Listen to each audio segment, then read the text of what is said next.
Hey there, this is your Asset Protector, and today we are talking about Guaranteed Universal Life Insurance, GUL, Guaranteed Universal Life Insurance. Now, let's make sure we put the rules out on the table first and foremost. This policy does not mean you automatically qualify. In this term, guaranteed does not mean that you automatically qualify. Now, you still will have to most likely undergo a medical evaluation. We call a paramedical or blood and urine. So, where you'd have to actually give blood and urine species or do some type of specimen or do some type of laboratory workup. So here is what you need to know about the GUL, the Guaranteed Universal Life Insurance. Number one, not everyone qualifies. Underwriting has to happen most likely, which again I reiterate, medical history, prescription history, your MIB check, and then you may have to do blood and urine, where they either come to your home or office, or either you're going to their office to Quest or Exam One, whoever the insurance company elects to approve to do those tests. You'll have to go in there, and they'll ask you a lot of questions. They'll go over your medical history, and then they'll draw some blood and take a urine specimen. They'll send that off to get that lab work done, which tells them what type of prescription medication you are taking, or if you're taking illegal substances in your body, or if there's any offsettings in your lipid panels, such as cholesterol and things like that. What does your A1C look like?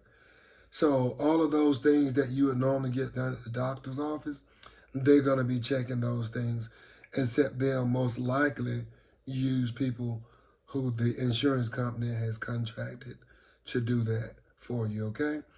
So there are some alternatives that you have, okay?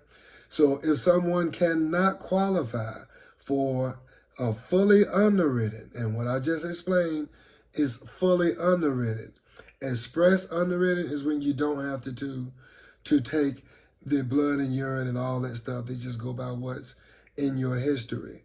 But in the case of someone who goes in and you do not qualify for a fully written GUL, or Guaranteed Universal Life Insurance, you can consider some things.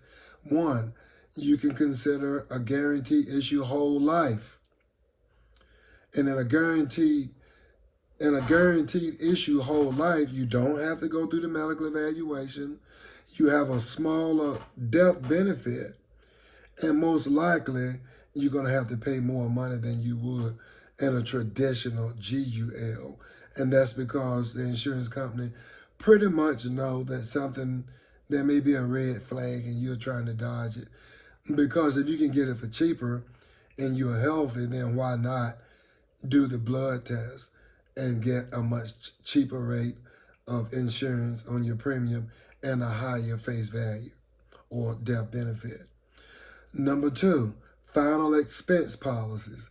Now, final expense policies are usually smaller and easier to qualify for.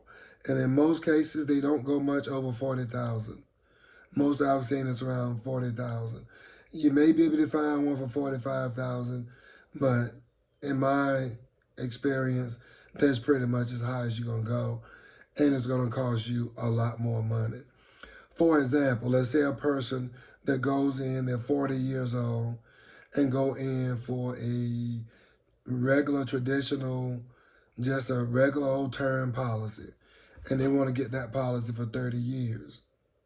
And let's say they want to get $500,000, then it may cost them anywhere between $60 a month to $100 or more per month. But a person going in that's 70 years old and wanting to get a $500,000 policy, number one, that policy is only going to last probably about 10 to 15 years. You're lucky if you get someone to insure you for up to 20 years. 30 years is out of the question. That same amount of insurance that will cost that 40-year-old $60 or $80 or $120 is going to cost that person that's 70 years old for $500,000. You could be looking at in excess of $400, $500, $600, $700, $800 per month. $400, $500, $600, $700, $800 per month, depending on how that policy is structured. And you're still not going to get the full 30 years out of it. Why? Because let's say you're the insurance company, for example. If you're the insurance company and you have people paying you premiums, and the way it works is that everybody put in a little premium, they pay their monthly fee, right? Whatever it costs per month, they put that in and pay it to the insurance company. And you got thousands of people that's doing that, right? You got thousands of people or hundreds of thousands of people that's doing that.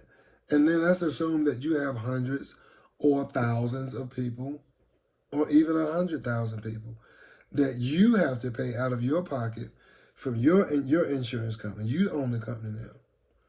And you're paying this money out to individuals because people are dying. Tell me, or as they say in church, when you look down your road and tell your neighbor what kind of person you are likely to insure because you have risk. So a person that's 75 years old is more likely to die sooner than a person that's 25 years old. I get it. I know young people are dying. I know y'all saying it ain't always the sickest one to go, it ain't the oldest one. I get it.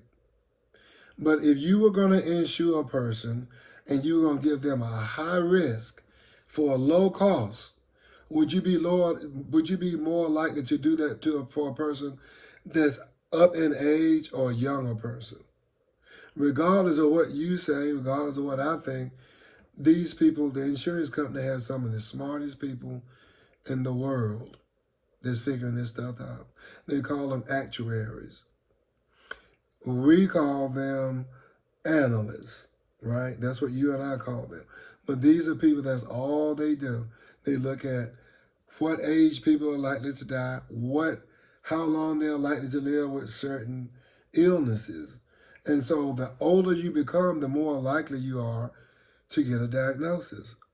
If you come from a family and there's heart trouble, then you know that it's a high propensity for you getting a heart disease.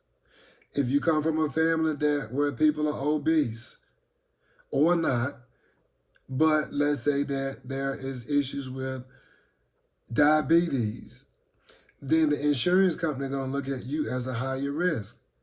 Did your parents die from cancer at a young age?